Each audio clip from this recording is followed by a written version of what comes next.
आप सभी का फ्यूचर फोकस क्लासेस में स्वागत है। आशा करते हैं कि आप लोग ठीक ठाक होंगे, स्वस्थ होंगे और मस्त होंगे। आज का वीडियो होने वाला मानव नेत्र, फिजिक्स चैप्टर 3, मानव नेत्र ह्यूमन आई। इसका चैप्टर का पूरा नाम है मानव नेत्र तथा रंग बिरंगा संसार, कलरफुल वर्ल्ड। यह वन शॉट वीडियो होने वाला है, यानी एक ही वीडियो में सब कुछ समाप्त होगा, एक ही वीडियो में सब कुछ समाप्त होने वाला है। यह है मानव का आँख। ये क्या है? कहिएगा ये सर मानव का आँख है, ये मानव का आँख है। चलिए इसके स्ट्रक्चर को हम देखते हैं कि मानव का जो आँख होता है उसका स्ट्रक्चर क्या होता है। आइए शुरुआत करते हैं। फिजिक्स चैप्टर 3 है, क्या है? तो कहिएगा सर फिजिक्स चैप्टर 3। ये फिजिक्स, ये है फिजिक्स चैप्टर 3। फिजिक्स चैप्टर 3 है मानव नेत्र तथा रंग बिरंगा संसार, human I and colourful world. Sen अगला आता है कि संवेदी अंग किसे कहते हैं? संवेदी अंग उसे कहते हैं जो संवेदना को प्राप्त करता है। जैसे आँख होता है, नाक होता है, कान होता है, जीभ होता है, त्वचा होता है। संवेदी अंग को हम लोग ज्ञानेंद्रिय बोलते हैं। एक बहुत बार आया सवाल कि ज्ञानेंद्रियों की संख्या कितना होता है? बोलिएगा 5 को। कौन कौन? आँख, कान, नाक, जीभ, त्वचा। आँख, कान, नाक, जीभ, त्वचा। ठीक है। अच्छा, आँख क्या करता है? आँख किसी चीज को देखने का, नाक किसी को सूंघने का काम, कान किसी को सुनने का काम, जीभ किसी के स्वाद के पता चलता है, और त्वचा दबाव और टेम्परेचर को नॉर्मल करता है। ठीक है। अब मानव नेत्र, मानव नेत्र यानी ह्यूमन आई। ह्यूमन आई का टॉपिक क्या क्या होने वाला है? तो होने वाला है cornea, sclera, choroid, retina, iris, pupil, lens, ciliary muscles, aqueous humour और विट्रस ह्यूमर। थोड़ा सा हम लोग आई के स्ट्रक्चर के बारे में समझते हैं। ई होता है आई लेंस। क्या होता है? आई लेंस होता है। इसके एगो बाहर एगो आवरण होता है, इसके बाहर एक आवरण होता है। इस सबको हटा के तब समझते हैं।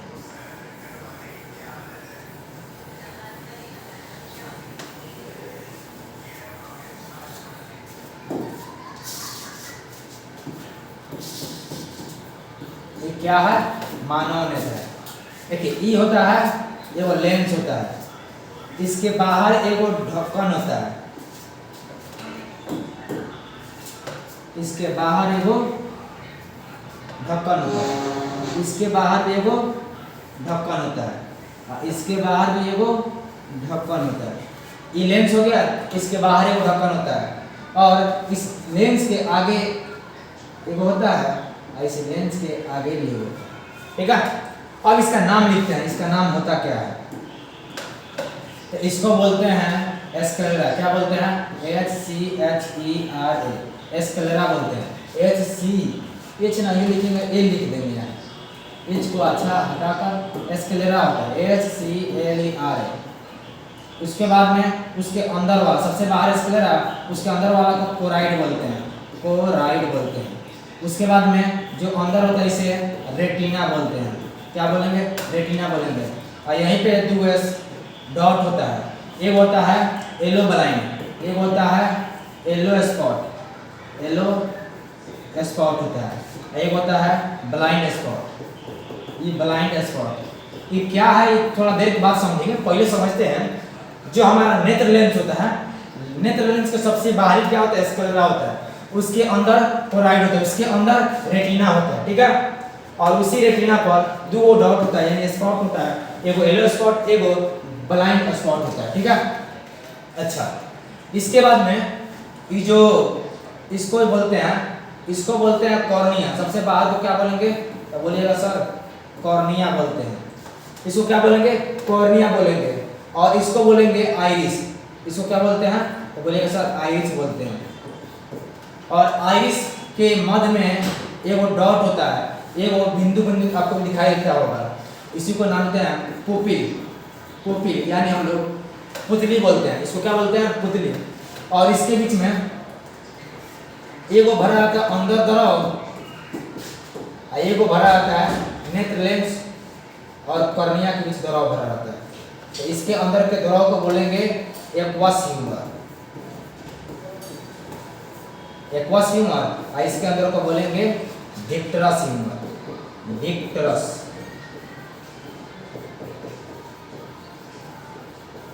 ठीक है, ये स्ट्रक्चर समझ में आया कि नहीं आया? पहले के साथ हाँ, इसका तो नाम ही नहीं लिखे सर, इसका नाम होता है लेंस। ठीक है, अच्छा यहाँ और यहाँ दोनों ज्वाइंट है, ये दोनों ज्वाइंट को बोलेंगे सिलियरी मसल्स। क्या नाम देंगे? Ciliary muscle, ciliary muscles. ठीक है, कोई दिक्कत नहीं ना? क्या हम देखें, नेत्र लेंस का सबसे जो बाहरी भाग होता है उसको स्क्लेरा बोलते हैं, उसके जो अंदर होता है उसको हम लोग कोनाइड बोलते हैं, और उसके अंदर को रेटिना बोलते हैं। और रेटिना पर दो गो स्पॉट होता है, एगो येलो स्पॉट, एक होता है ब्लाइंड स्पॉट। नेत्र लेंस के जो बाहरी होता है उसको बोलते हैं आइरिस, और नेत्र लेंस को जो लटकाए रखता है उसको बोलते हैं सिलियरी मसल्स। ठीक है, आइरिस के मध्य में होता है पुपिल, और आइरिस के सबसे बाहर होता है कॉर्निया, यानी नेत्र लेंस के सबसे बाहरी भाग को कॉर्निया बोलते हैं। अब आइए टॉपिक यहाँ का हो गया, स्ट्रक्चर समझ गए, अब आगे टॉपिक। सबसे पहले जानेंगे नेत्र क्या है। सबसे पहले क्या जानेंगे हम कि नेत्र क्या है। सबसे पहले जानेंगे नेत्र क्या है। आई तो मानव नेत्र एक अत्यंत सुग्राही एवं कोमल अंग है। नेत्र क्या है समझते हैं। नेत्र क्या है तो कहिएगा सर, नेत्र है ना ये अत्यंत कोमल और सुग्राही अंग है, सुग्राही अंग है जो किसी वस्तु को देखने का काम करता है, जो किसी वस्तु को देखने का काम करता है, जो किसी वस्तु को देखने का कार्य करता है, देखने का कार्य करता है। समझिए, हम लोग किसी भी वस्तु को परावर्तन के माध्यम से देख पाते हैं। एक चीज नोट में याद रखिएगा, यहाँ हम लोग को दुनिया का कोई वस्तु दिखाई दे रहा है, जैसे मान लीजिए कि आपने क्या बोर्ड को देखा, हमको दिखा, ये तभी हो रहा है जब प्रकाश का परावर्तन हो रहा है। केवल प्रकाश भेज देने से वस्तु दिखाई नहीं देती है। कब दिखाई देती है? प्रकाश हमने भेजा, वस्तु पर प्रकाश टकराया, और टकरा कर वस्तु से प्रकाश फिर वापस आया, तब हम वस्तु को देख पाते हैं। तो प्रकाश के अगर परिवर्तन ना हो तो समझिए का वस्तु दिखाई ना देगी। तो निर्वात में कुछ नहीं होता है। क्यों? कहिएगा, निर्वात में प्रकाश का परिवर्तन नहीं होता है तो दिखाई कुछ नहीं देगा, और निर्वात में कुछ होता भी नहीं है। चलिए, प्रकाश के परावर्तन के कारण, प्रकाश के परावर्तन के कारण हम किसी वस्तु को देख पाते हैं। आगे आता है कॉर्निया। क्या होता है? तो कॉर्निया आपको समझाया था। कॉर्निया आपको ऐसा स्ट्रक्चर देख के जल्दीबाजी समझाते हैं। सबसे बाहरी भाग, नेत्र लेंस के सबसे बाहरी भाग को क्या बोलेंगे? तो कहिएगा सर कॉर्निया बोलेंगे। बात लिखा। मानव नेत्र का सबसे अगला भाग, यानी जो नेत्र लेंस है उसके अगला भाग, नेत्र जो लेंस है, जो नेत्र लेंस है ना, यहाँ पे नेत्र लेंस का जो सबसे अगला भाग है उसको क्या बोलेंगे? कॉर्निया बोलेंगे। और यह पारदर्शी होता है जिसे हम लोग कॉर्निया बोलेंगे।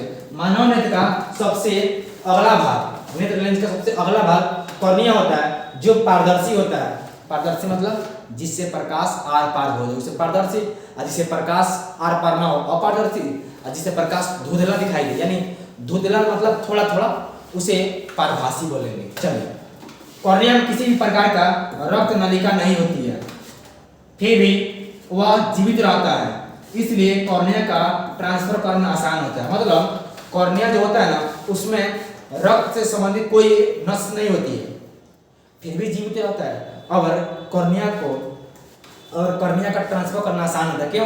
क्योंकि रक्त से संबंधित नहीं है। नोट में लिखा है कि मृत्यु के 6 से 8 घंटा बाद, मृत्यु के 6 से 8 घंटा के बाद हम लोग कॉर्निया का दान कर सकते हैं। चल आइए कॉर्निया को थोड़ा समझते हैं। कॉर्निया हिंदी और इंग्लिश सेम होता है। हिंदी में ऐसे होता है कॉर्निया। कॉर्निया क्या होता है तो कहिएगा सर, लेंस का सबसे अगला भाग, सबसे अगला भाग। लेंस ई हो गया, ई हो गया आइरिस, आई हो गया कॉर्निया। ठीक है, सबसे अगला भाग होता है। यह क्या होता है तो कहिएगा सर, यह पारदर्शी होता है। क्या होता है भाई, ऐसा पारदर्शी होता है और यह ब्लड से रिलेशन नहीं रखता है, ब्लड से रिलेशन नहीं रखता है और इसका ट्रांसफर करना आसान होता है। ठीक है, हम लोग कॉर्निया का दान कर सकते हैं। आप लोग सुने होइएगा, कोई कहता है कि हमने आंख को दान कर दिया। आंख दान नहीं होता है, कॉर्निया दान होता है। क्या होता है, कॉर्निया दान होता है। कॉर्निया को हम लोग दान कर सकते हैं मृत्यु होने के 6 से 8 घंटा के अंदर अंदर। मान लीजिए किसी व्यक्ति का डेथ हो गया और वो चाहता है कि अपना नेत्र लेंस दान कर दे, नेत्र लेंस यानी कॉर्निया दान कर दे, दान कर सकता है, दूसरे व्यक्ति में हम लोग लगा सकते हैं, उसका यूज कर सकते हैं, तो सबसे अच्छा है। अब आता है स्क्लेरा। स्क्लेरा मतलब होता है ड्रिल पटल। यह हमारी आंखों की सबसे बाहरी परत है जो आगे पारदर्शी झिल्ली के रूप में होती है। इसका 5/6 भाग ढका रहता है। यह आता है स्क्लेरा। देखिए एक बार फिर से बनाते हैं स्ट्रक्चर। ये लेंस था, ये था आपका स्क्लेरा। इसके नहीं सॉरी, सबसे जो बाहर भाग था, सबसे बाहर क्या है, ये है स्क्लेरा। ये है आपका कोराइड, CROID। ये है रेटिना। तो इसी के बारे में बोला है। क्या बोला है कि कॉर्निया हमारे आंखों की सबसे बाहरी परत है। सबसे आंख हमारा बाहरी परत क्या है, तो कहिएगा सर स्क्लेरा है। स्क्लेरा मतलब ड्रिल पटल है जो आगे पारदर्शी झिल्ली के रूप में होती है, जिसका 5/6 भाग ढका रहता है। यहाँ पे लिखते हैं कॉर्निया को हमने समझ गया। अब आगे समझते हैं स्क्लेरा। स्क्लेरा ना है, हाँ स्क्लेरा, सॉरी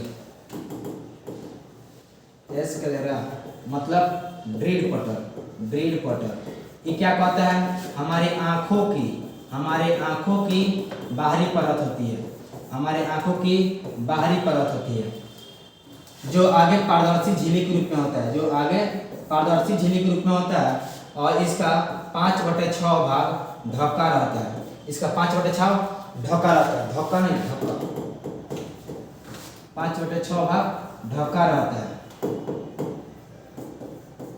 ठीक है, और क्या कहता है स्क्लेरा का मुख्य कार्य बाहरी सुरक्षा प्रदान करना होता है और आंखों को वास्तविक आकार देना होता है। अच्छा,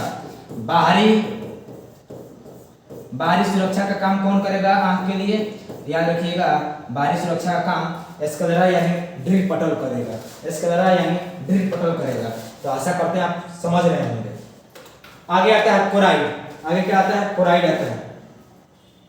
आगे आता है कोराइड। कोराइड को समझते हैं क्या होता है। कोराइड मतलब होता है रक्तक पटल।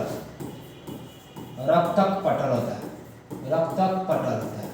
कोराइड में होता है रक्तक पटल। ये क्या कहता है, यह हमारी आंखों की द्वितीय परत है, यानी हमारे आंखों की बाहरी का दूसरी परत है।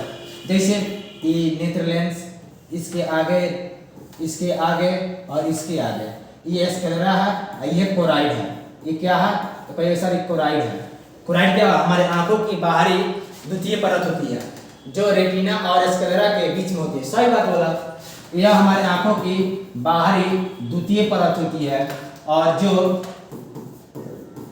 रेटिना एंड ड्रिल पटल, क्या बोलेंगे, ड्रिल पटल यानी स्क्लेरा, ड्रिल पटल को बोलेंगे स्क्लेरा, ड्रिल पटल के मध्य होता है। और इसका कार्य क्या है, इसका मुख्य कार्य बाहरी प्रकाश का अवशोषण करना होता है। इसका काम क्या है, बाहरी प्रकाश का अवशोषण करना होता है। बाहरी प्रकाश का अवशोषण करना होता है। ठीक है, और अधिकतम प्रकाश को कम करना होता है। बाहरी प्रकाश का अवशोषण करना और अधिकतम प्रकाश को रिफ्लेक्ट कर देना होता है, कम करना। बाहरी अधिकतम प्रकाश को कम कर देगा। यह हमारी आंखों को ऑक्सीजन तथा पोषक तत्व प्रदान करता है। यह इसका एक और काम है, यह हमारी आंखों को ऑक्सीजन तथा पोषक तत्व प्रदान करता है। याद रहेगा ना जी सर। अब आगे आता है रेटिना के बारे में। रेटिना बड़ी इंपॉर्टेंट है। आगे आता है रेटिना को हिंदी और इंग्लिश सेम बोलते हैं। चलिए, रेटिना क्या कहता है, यह नेत्र का सबसे अंतिम परत है। सही बात है, नेत्र का सबसे अंतिम है ना, ये है रेटिना। ये बाहरी, द्वितीय बाहरी, भाई सबसे अंतिम परत होता है जिस पर किसी वस्तु का प्रतिबिंब बनता है। सबसे खास बात है इसके लिए, यह सबसे बाहरी परत है। सबसे बाहरी से अच्छा है कि अंतिम परत लिखिए।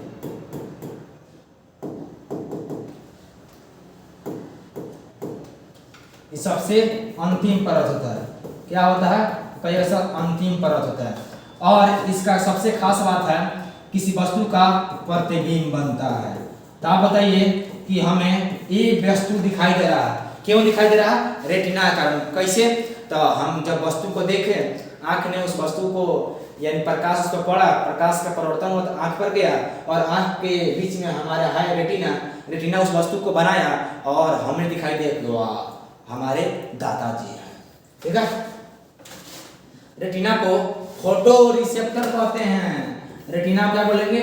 फोटो रिसेप्टर बोलेंगे। इसको याद रखिएगा, फोटो रिसेप्टर बोलते हैं। रेटिना को हम लोग फोटो रिसेप्टर बोलेंगे क्योंकि किसी वस्तु का इमेज क्या करता है?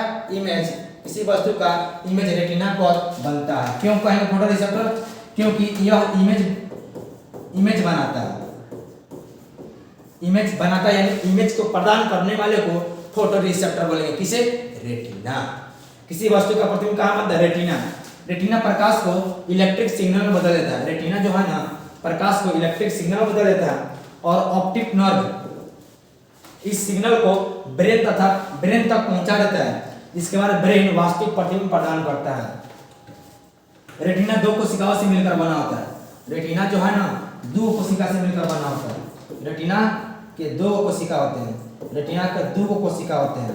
उसका नाम होता है एगो रॉड सेल, एगो कोन सेल। एगो नाम होता है रॉड सेल, एगो होता है रॉड सेल, एगो होता है कोन सेल। रॉड सेल, एगो कोन सेल। रॉड सेल और कोन सेल। रॉड सेल और कोन सेल क्या होता है? याद रखिएगा, एग्जाम पूछता है रॉड सेल किसमें होता है तो बोलिएगा उल्लू, चमगादड़, और कौन सेल होता है? यहाँ कौन सेल होता है? याद रखिएगा, मुर्गा में क्या होगा? तो याद रखिएगा कौन सेल।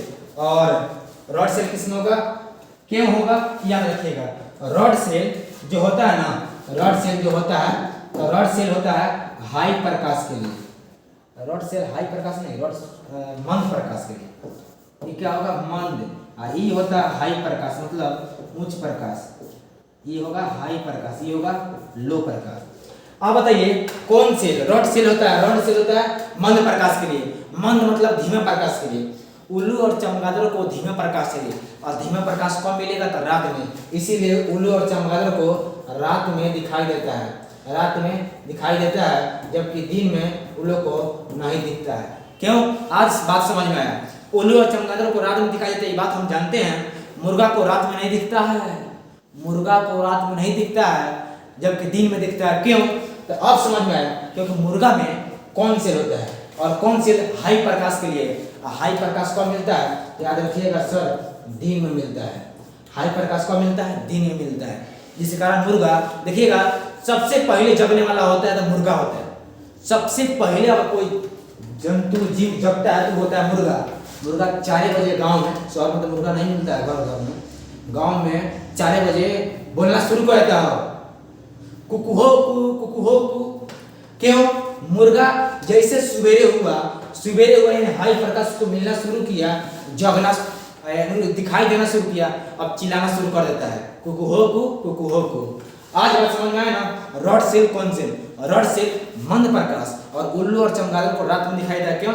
क्योंकि रॉड सेल होता है। कौन सेल क्या होता है? तो कौन सेल होता है हाई प्रकाश। इसीलिए मुर्गा को दिन में दिखता है, रात में नहीं। आप कहेंगे सर मनुष्य में क्या होता है? तो याद रखिएगा, मनुष्य में दोनों प्रकार का सेल होता है। हम लोग रात में अच्छा से देखते हैं और दिन में भी अच्छा से देखते हैं। चलिए आगे बढ़ते।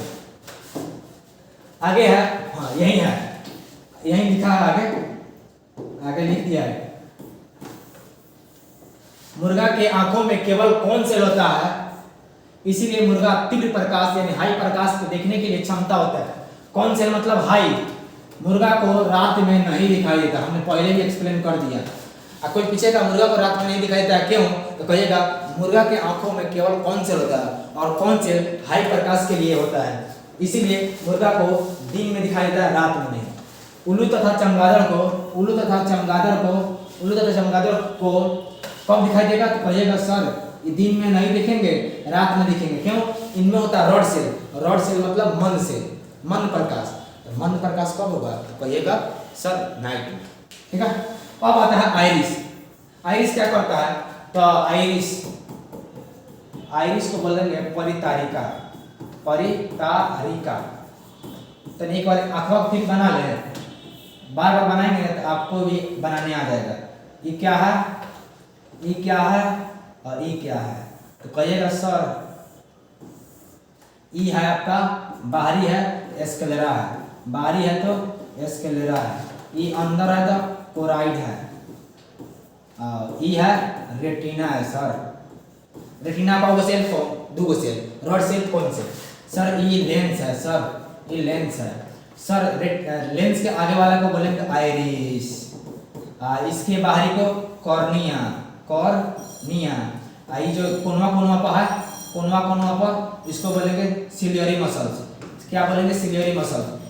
ये आइरिस के बीच में एक होता है बिंदु, इसको बोलते हैं पुपिल।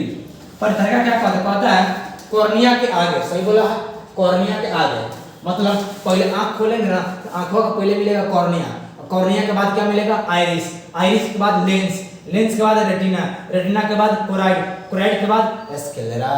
बोलिए जय हो। ये कहता है कॉर्निया के बाद यानी कॉर्निया के आगे वह अपारदर्शी परत, यानी परितारिका क्या होता है, तो बोलिएगा सर ये होता है आइरिस, कॉर्निया का अगला परत यानी आगे वाला परत होता है। और यह कैसा होता है, तो कहिएगा सर अपारदर्शी होता है। कैसा होता है, तो कहिएगा सर यह अपारदर्शी होता है, जो फैलने एवं सिकुड़ने का कार्य करती है। यह फैलता है और सिकुड़ता है, फैलता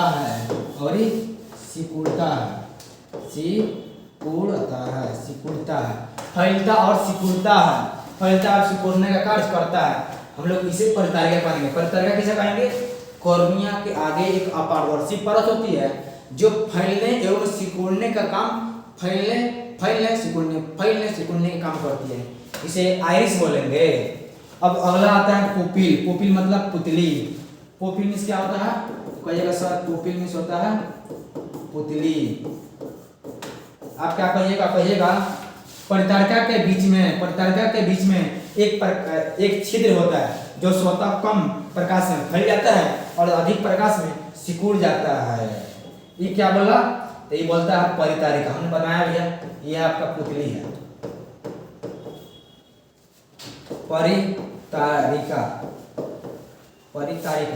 परितारिका के बीच में यानी मध्य में एक छिद्र होता है जो कम प्रकाश में फैलेगा, कम प्रकाश में फैल जाता है और अधिक प्रकाश में सिकुड़ जाता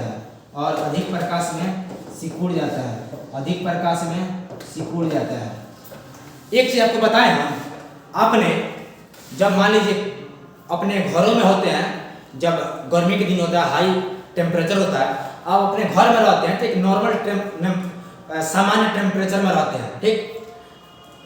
जब भी आप घर से बाहर निकलते हैं तो आपका आंखों चुनरिया आ जाता है, गाँव में बोलते हैं चुनरिया गया, यानी आंखों भुक भुक करने लगता है। तो हम लोग क्या करते हैं, उसमें पूरा आंख नहीं खोलते हैं, ऐसे फाड़ के नहीं, ऐसे धीरे धीरे खोलते हैं आराम से। अब धीरे धीरे थोड़ा दूर गए तब आंख फ्रेश होता है। एक कंडीशन ही हुआ, उस समय क्या हुआ, अधिक प्रकाश से बाहर, तो आंखों में क्या हुआ, सिकुड़ गया, ऐसे हो गया, छोट हो गया, ठीक। जब आपने क्या किया कि बाहरी वातावरण में थे, गर्मी के दिनों बाहरी वातावरण में थे, तो हाई प्रकाश में थे, उस समय जब आप घर में एंट्री करते हैं ना, तो घर में थोड़ा सा लो प्रकाश होता है, उस समय आपका आंखों चुनरिया आ जाता है, उस समय आंखों आपका क्या होता है, फाड़ना पड़ता है, देखने के लिए उसको फाड़ना पड़ता है। क्या करना होता है, फाड़ना पड़ता है, यानी कम प्रकाश में हम लोग फैलाते हैं और ज्यादा प्रकाश में सिकुड़ाते हैं, ठीक, याद रहेगा ना, वही लिखा। तेज प्रकाश में पुतली का आकार छोटा हो जाता है, यानी सिकुड़ जाता है, और कम प्रकाश में पुतली का आकार बड़ा हो जाता है, यानी फैल जाता है। परितारिका आंखों के रंग के लिए जिम्मेदार होता है। एक चीज याद रखिएगा, परितारिका आंखों के रंग के लिए जिम्मेदार होता है। बिल्ली का आंख देखा है आपने? आंखों के रंग के लिए जिम्मेदार होता है। परितारिका आंखों के रंग के लिए जिम्मेदार होता है। अब आगे आता है सिलियरी मसल्स, मतलब पक्षमावी पेशियां। सिलियरी मसल क्या होता है?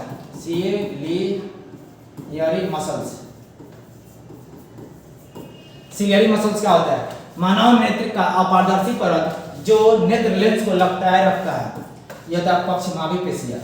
पक्षमावी पेशियां ये क्या होता है? ये कहता है कि मानव नेत्र का अपारदर्शी परत जो नेत्र लेंस को लटकाए रखता है, ऐसे होता है। इसी का जो डॉट होता है ना, जो दोनों बिंदु जो किनारे पर है, इसी को बोलेंगे सिलियरी मसल।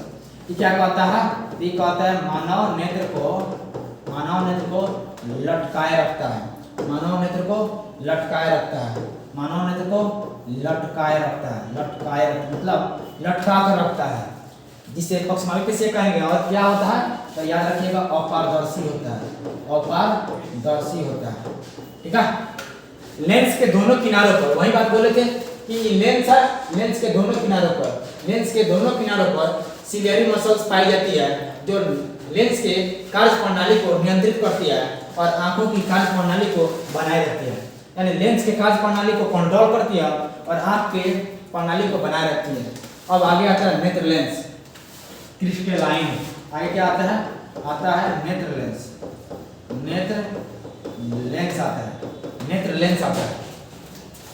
नेत्र लेंस अत्यंत कोमल और जिलेटिन नामक पदार्थ का बना होता है।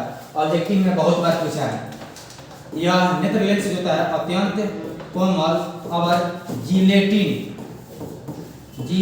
नामक पदार्थ का बना होता है, जो उत्तल लेंस और पारदर्शी के रूप का होता है। नेत्र लेंस किस लेंस के भांति कार्य करता है? तो याद रखिएगा, उत्तल लेंस की तरह कार्य करता है। और कैसा होता है? पारदर्शी होता है। कोई पूछेगा मानव नेत्र किस लेंस की भांति कार्य करता है? अवतल या उत्तल? क्या मारिएगा? उत्तल लेंस। पारदर्शी या पारदर्शी। और किस पदार्थ का बना होता है? याद रखिएगा, जिलेटिन नामक पदार्थ का बना होता है। अब आगे आता है विट्रस ह्यूमर। आगे क्या है? आगे कहिएगा सर, विट्रस ह्यूमर है, यानी नेत्र लेंस और रेटिना के बीच। नेत्र लेंस, मान लीजिए नेत्र लेंस है, ई रेटिना है बाहर वाला, आई लेंस है, इसके बीच जो द्रव होगा इसी को बोलेंगे, क्या बोलेंगे? कचाप द्रव। कचाप द्रव नहीं, जलीय द्रव बोलेंगे। जलीय द्रव आता है या नेत्रोज आता है, ये कहता है कचाप द्रव। देखिएगा, कचाप द्रव, जलीय द्रव किसे बोलेंगे और कचाप द्रव किसे बोलेंगे? तो कचाप द्रव बोले थे अभी कि लेंस और रेटिना के बीच के द्रव को क्या बोलेंगे? तो बोलिए सब जलीय द्रव बोलेंगे, नहीं कचाप द्रव बोलेंगे। और जलीय द्रव किसे बोलेंगे? तो यहाँ आता है नेत्रोद या जलीय द्रव। आइरिस या कॉर्निया, कहाँ गया? आइरिस का ये या कॉर्निया और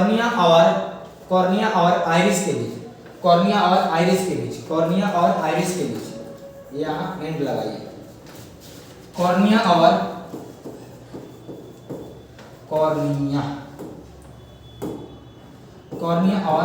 आइरिस के बीच के द्रव को क्या बोलेंगे? आइए ना एक बार बनाते हैं तब समझ जाइएगा। ई लेंस, ई रेटिना, ई कोराइड, ई स्क्लेरा। ठीक, ये क्या हो गया? तो कहिए सर, ये आइरिस हो गया। ये क्या हो गया? कॉर्निया हो गया। तो कॉर्निया यहाँ आई, ये कॉर्निया और आइरिस के बीच के द्रव को क्या बोलेंगे? तो कहिए सर, जलीय द्रव बोलेंगे।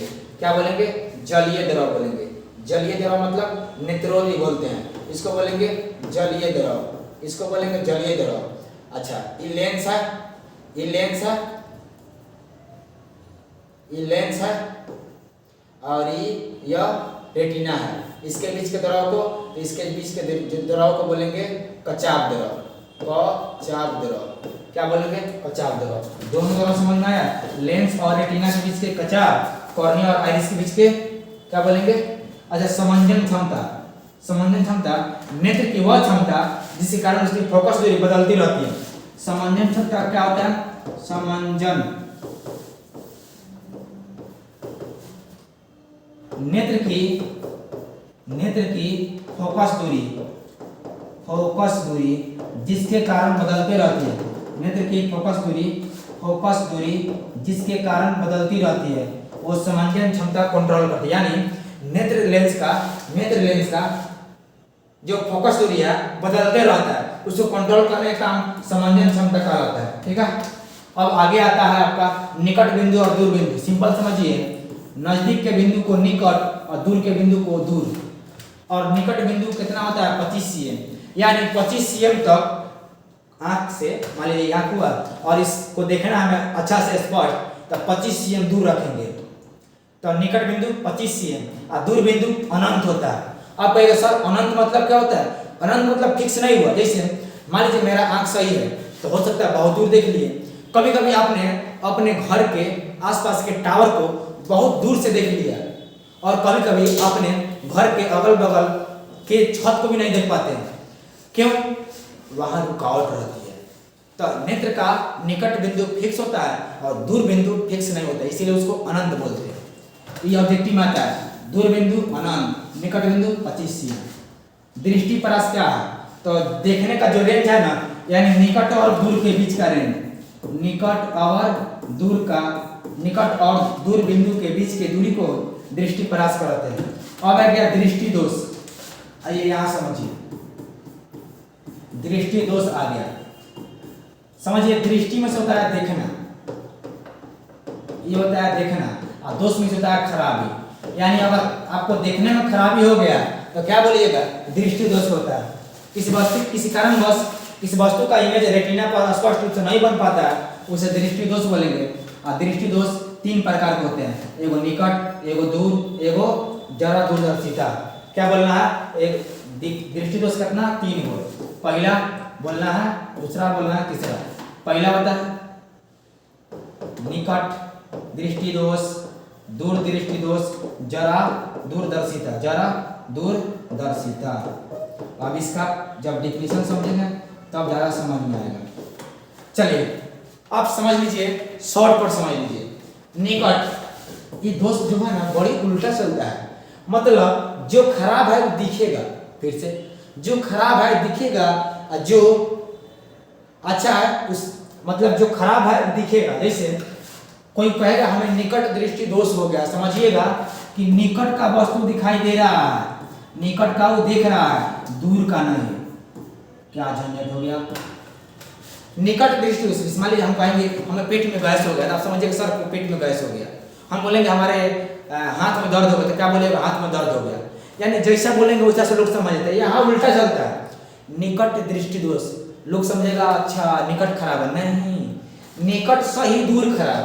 इसी तरह बोल दीजिए ना दूर में, तो कहिएगा सर दूर में दूर दिखेगा, यानी जो है वो दिखेगा और निकट का नहीं दिखेगा। इसमें क्या होता है? इसमें निकट और दूर, इसमें निकट और दूर दोनों में प्रॉब्लम होता है, दोनों में परेशानी होता है। ये होता है बूढ़े लोग को। निकट दृष्टि दोष, जब हमारा नेत्र दूर स्थित सभी वस्तुओं का प्रतिबिंब रेटिना को नहीं बनाता, देखिए वही बोले हैं दूर वाला, दूर का प्रतिबिंब नहीं बनाएगा, तो इसे निकट दृष्टि दोष। या निकट के वस्तु को देखेगा और दूर के वस्तु को नहीं दिखेगा, उसे निकट दृष्टि दोष। निकट दृष्टि दोष उत्पन्न होने के कारण तब नेत्र गोलक का लंबा हो जाना, नेत्र गोलक का लंबा हो जाना अर्थात नेत्र लेंस और रेटिना के बीच का दूरी बढ़ जाना। नेत्र लेंस और रेटिना के बीच, ये नेत्र लेंस है और रेटिना ही है, ये है रेटिना, ये है लेंस। इसके बीच का अगर दूरी बढ़ जाएगा, इसका बीच का दूरी यही है, बीच का दूरी ये है। अगर ये दूरी बढ़ जाएगा तो क्या होगा? तो ये कहिएगा दूरी बढ़ जाएगा तो हमें निकट दृष्टि दोष हो जाएगा। निकट दृष्टि दोष, निकट दृष्टि दोष में क्या देखे हम लोग कि हमने देखे नेत्र लेंस और रेटिना के बीच का दूरी बढ़ गया, लेंस जो है वो अधिक मोटा हो गया। ये जो लेंस है ये हो गया अधिक मोटा हो गया, अधिक मोटा हो गया। याद रहेगा ना, निकट दृष्टि दोष उत्पन्न होने के कारण क्या है, तो कहिएगा लेंस और रेटिना के बीच का दूरी बढ़ जाना और नेत्र लेंस अधिक से अधिक मोटा हो गया, जिसके कारण निकट का वस्तु नहीं दिखाई देती है, निकट का वस्तु दिखाई देती है, दूर का नहीं दिखाई देती है। चलिए, नेत्र लेंस आवश्यकता से अधिक बढ़ गया, जिसकी उसकी फोकस दूरी क्या हो जाएगी, कम हो जाएगी, फोकस दूरी कम हो जाएगी। जब फोकस दूरी यानी देखने का क्षमता कम, तो दूर का नहीं दिखेगा, ऑटोमेटिक है। ठीक है, अब आ गया अवतल लेंस। हाँ, अब आता है निकट दृष्टि दोष को दूर करने के लिए किसका उपयोग करेंगे, याद रखिएगा अवतल लेंस का। अभी हम 1 मिनट के अंदर आपको तीनों लेंस को याद करवा के छोड़ेंगे, जिंदगी भर के लिए। मतलब निकट दृष्टि दोष में किस लेंस का उपयोग करेंगे और दूर दृष्टि दोष में किस लेंस का उपयोग करेंगे, 1 मिनट में याद करवा देंगे। पहले समझा देंगे जी। अब आता है दूर दृष्टि दोष, अब आता है दूर दृष्टि दोष, अब आता है दूर दृष्टि दोष। इसमें क्या होता है, तो कहेगा इसमें दूर का दिखेगा और निकट का नहीं दिखेगा, और निकट का नहीं दिखेगा। जब हमारा निकट के सभी वस्तु का प्रतिबिंब रेटिना पर स्पष्ट रूप से नहीं बनाते हैं, निकट का नहीं बनाएगा, दूर का बनाएगा। ठीक, नेत्र लेंस, नेत्र गोलक है, गोलक, नेत्र गोलक छोटा हो जाना है, नेत्र लेंस और रेटिना के बीच का दूरी कम हो जाना। ये जो लेंस है और रेटिना का बीच का दूरी, बीच का जो दूरी है कम हो जाना, बीच का दूरी कम होना। ठीक है,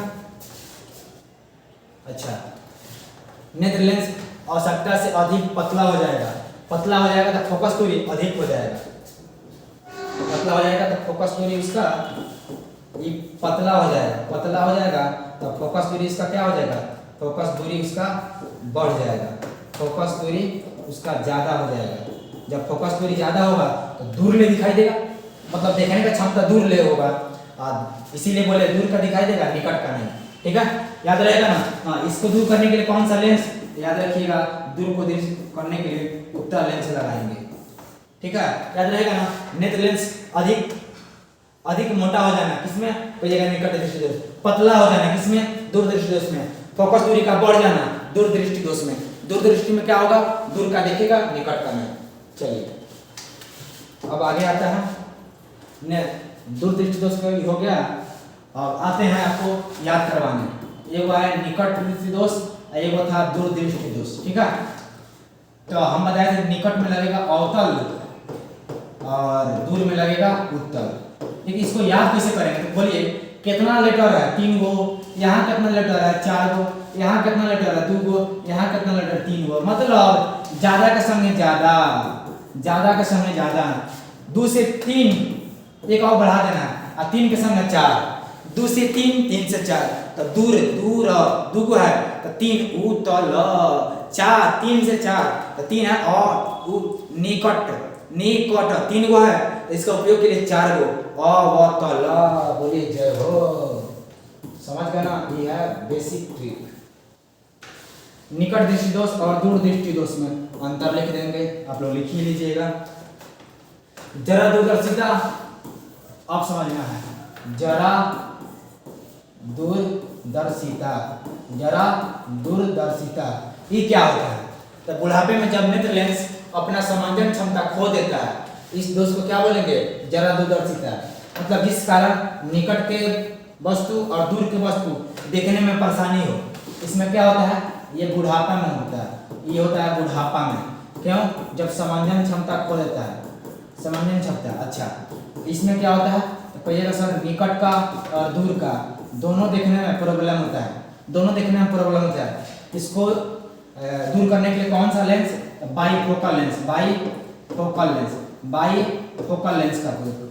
बाईफोकल लेंस में क्या होता है, जरा दूरदर्शिता दोष से पीड़ित व्यक्ति के एक ही चश्मा में 2 गो लेंस लगता है, एक ऊपर जो लगेगा अवतल, जो नीचे लगेगा। बाईफोकल लेंस का मतलब होता है इसमें 2 गो लेंस लगेगा।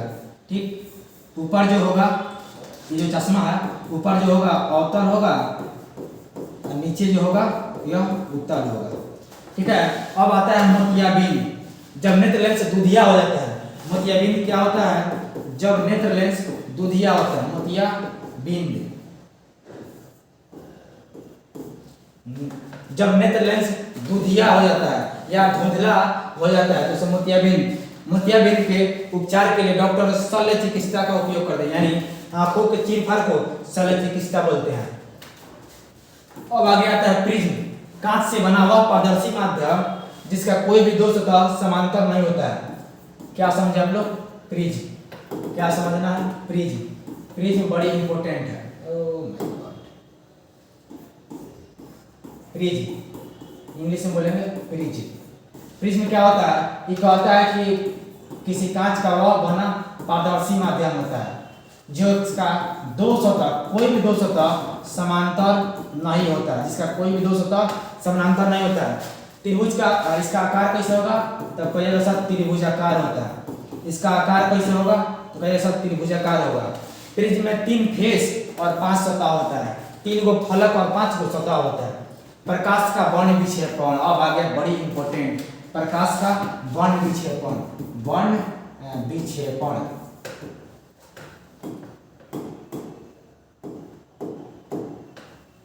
प्रकाश का वर्ण विक्षेपण।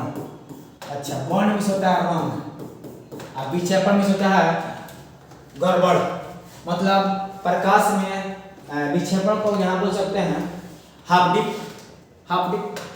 जब श्वेत प्रकाश किसी प्रिज्म से होकर गुजरता है तब वो अपने भिन्न अभेद रंगों में व्यक्त हो जाता है, तो इस घटना को प्रकाश का विक्षेपण बोलते हैं। जब श्वेत प्रकाश होता है ना, सूर्य के प्रकाश को श्वेत प्रकाश, या जिसमें 7 रंग होती है उसे श्वेत प्रकाश बोलेंगे। तो श्वेत प्रकाश जब प्रिज्म से गुजरता है तब वह अपने अवयवी रंगों में बढ़ जाता है, इस घटना को क्या बोलेंगे? तो वर्ण विक्षेपण बोलते हैं। अब आगे आता है वर्णपट यानी स्पेक्ट्रम। आगे क्या आता है? स्पेक्ट्रम। आगे आता है स्पेक्ट्रम यानी वर्णपट आता है। स्पेक्ट्रम यानी वर्णपट आता है।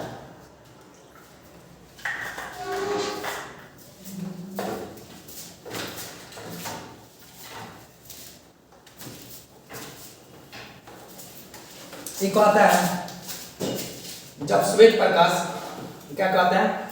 जब श्वेत प्रकाश किसी प्रिज्म से होकर गुजरता है तब वह प्रिज्म की दूसरी ओर लगे पर्दे पर एक 7 रंगों की पट्टी प्राप्त होती है। जैसे मान लीजिए कि ये प्रिज्म है, सपोज दैट वो 3D होता है, हमने श्वेत प्रकाश को गुजारा है, ठीक? वो क्या होगा? अपने 7 रंगों में बट गए और इस प्रिज्म के एक दूसरे साइड में एक पट्टी रखा गया है। पट्टी मतलब पर्दा रखा गया है। ये हो गया श्वेत प्रकाश, ये हो गया श्वेत प्रकाश, ये हो गया प्रिज्म। जब श्वेत प्रकाश किसी प्रिज्म से होकर गुजरता है तो प्रिज्म के दूसरी ओर लगे पर्दे पर एक 7 रंगों की पट्टी प्राप्त होती है, जिसे क्या बोलेंगे? वर्णपट बोलते हैं। और वर्णपट 2 प्रकार का होता है, एगो शुद्ध और एगो अशुद्ध, जिसमें 7 रंग दिखाई दे। इसमें 7 रंग दिखाई दे शुद्ध वर्णपट, और जिसमें 7 रंग धुंधला दिखाई दे या नहीं दिखाई दे, जिसमें 7 रंग दिखाई दे उसे क्या बोलिएगा? शुद्ध वर्णपट। जिसमें 7 रंग धुंधला दिखाई दे अशुद्ध वर्णपट। जिसमें 7 रंग स्पष्ट दिखाई दे शुद्ध, और जिसमें स्पष्ट न दिखाई दे अस्पष्ट रूप से नहीं दिखाई देता है। देखिए, PDF के रहने के बाद भी हमने पूरा लिख कर समझाते हैं। आप वीडियो को जरूर शेयर कीजिए ताकि आपके दोस्तों का जरूर भला हो। अब आगे आता है, याद रखिएगा, एंगस्ट्राम। एक एंगस्ट्राम बराबर, इसको ये जो 0 है इसको बोलते हैं एंगस्ट्राम। 10 के पावर 10 मीटर होता है। एक एंगस्ट्राम में 10 के पावर 10। यह तरंग दैर्घ्य का मात्रक होता है। जैसे बल का मात्रक न्यूटन। एग्जाम में बहुत बार पूछा है कि एंगस्ट्राम होता है 10 के पावर -10 मीटर। तरंग दैर्घ्य का मतलब एंगस्ट्राम होता है। श्वेत प्रकाश में कितना रंग? तो 7 रंग। हम बोलिए कौन कौन? बैजानीनाला, बैजानीनाला,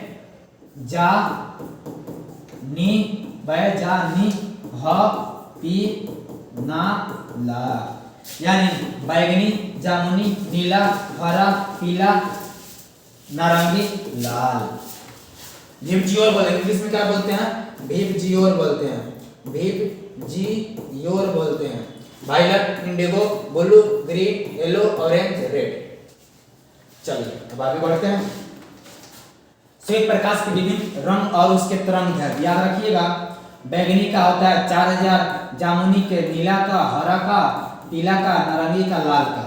याद रखिएगा लाल रंग का तरंगदैर्घ्य लगभग 7800 होता है, लगभग 7800 एंगस्ट्रॉम होता है।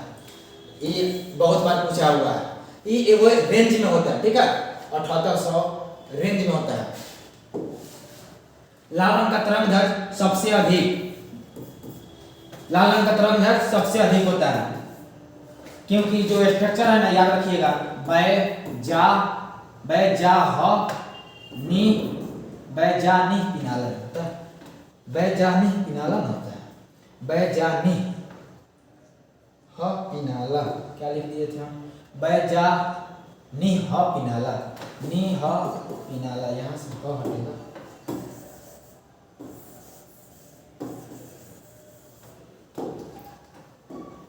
बैजा नी ह पी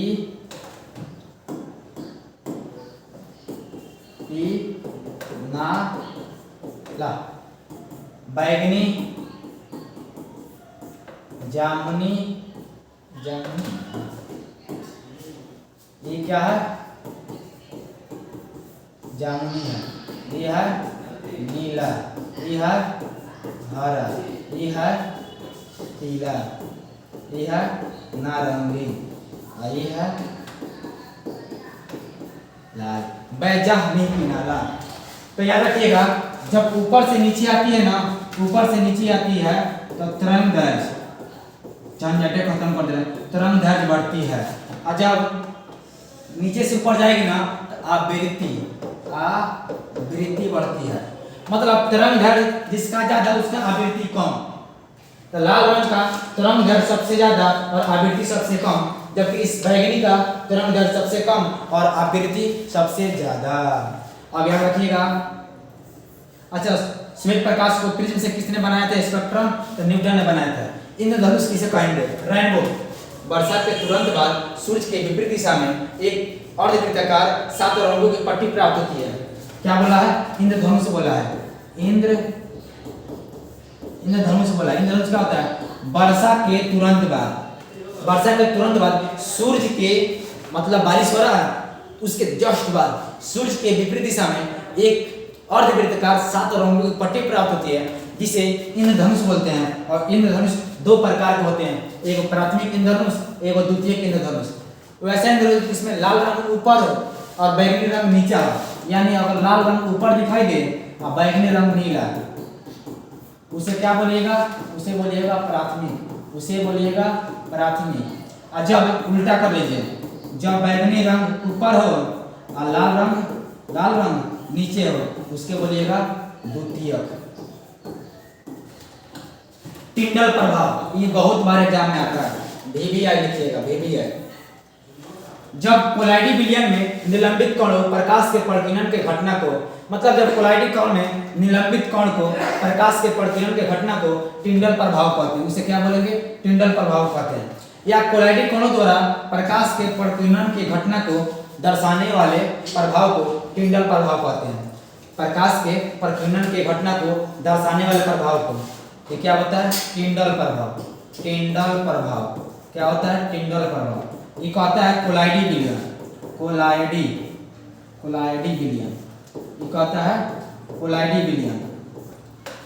कोलाइडी विलयन या कोलाइडी कणों द्वारा प्रकाश के प्रकीर्णन के घटना को दर्शाने वाले घटना को प्रकाश के प्रकीर्णन। फिर से टिंडल प्रभाव क्या बोलिएगा, कहिएगा कोलाइडी कणों द्वारा प्रकाश के प्रकीर्णन के घटना को दर्शाने वाले को टिंडल प्रभाव बोलेंगे। वायुमंडलीय अपवर्तन, तो वायुमंडल में घटने वाली प्रकाश के अपवर्तन की घटना को वायुमंडलीय अपवर्तन कहेंगे। प्रकाश का प्रकीर्णन, हमने परावर्तन पढ़ा था, अपवर्तन पढ़ा है, और एक और घटना है प्रकीर्णन यानी स्कैटरिंग। तो आपने बोला था जब प्रकाश जाए उसी दिशा में होता है परावर्तन, जब प्रकाश जाए और उसके दिशा में बदल जाए तो क्या होगा, अपवर्तन। और जब प्रकाश जाए और सभी दिशा में फैल जाए। प्रकाश का फैल जाना प्रकीर्णन, प्रकाश का फैल जाना प्रकीर्णन होता है। सूर्य के प्रकाश को गैस के अणुओं से टकराने के बाद विभिन्न दिशाओं में फैलने की क्रिया को प्रकीर्णन बोलेंगे। आकाश का रंग नीला दिखाई देता है, क्यों? ऑब्जेक्टिव में आएगा आकाश का रंग कैसा होता है तो मारिएगा नीला। आकाश का रंग कैसा होता है तो बोलिएगा नीला। ऐसे क्यों? जब सूर्य का प्रकाश वायुमंडल में श्वेत प्रकाश प्रवेश करता है तब वायुमंडल में उपस्थित कणों द्वारा नीले रंगों का प्रकीर्णन सबसे अधिक होता है। मतलब जब श्वेत प्रकाश वायुमंडल में प्रवेश करता है तब उस समय नीले रंगों का प्रकीर्णन सबसे ज्यादा होता है। मतलब नीले रंगों का छितरा आ जाता है सबसे अधिक। तो हम देखेंगे तो क्या दिखाई देगा? नीला। चंद्रमा बैठे व्यक्ति को आकाश कैसा दिखाई देगा? काला।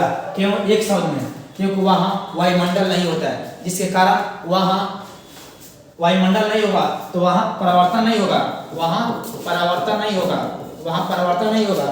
जब वायुमंडल नहीं होगा तो परावर्तन नहीं होगा, और परावर्तन नहीं होगा तो कोई वस्तु दिखाई नहीं देगा। वहाँ वायुमंडल नहीं होता है, जिसके कारण वहाँ अपवर्तन या प्रकीर्णन नहीं होगा, और जब प्रकीर्णन नहीं होगा तो कोई वस्तु दिखाई नहीं देगा। अब आगे आता है तारे टिमटिमाते हुए नजर आते हैं, क्यों?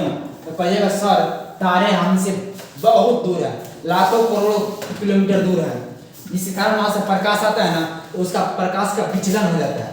मतलब प्रकाश का अधिक से अधिक बिखराव हो जाता है, जिसके कारण हमारे पास जो पहुंचता है ना तो धुंधला दिखाई दे पड़ता है, और दिखाई दे पड़ता है टिप टाप दिखाई देता है। जैसे तारे पृथ्वी से काफी दूर है, जिसके कारण तारे आती हुई प्रकाश की किरणों का अधिक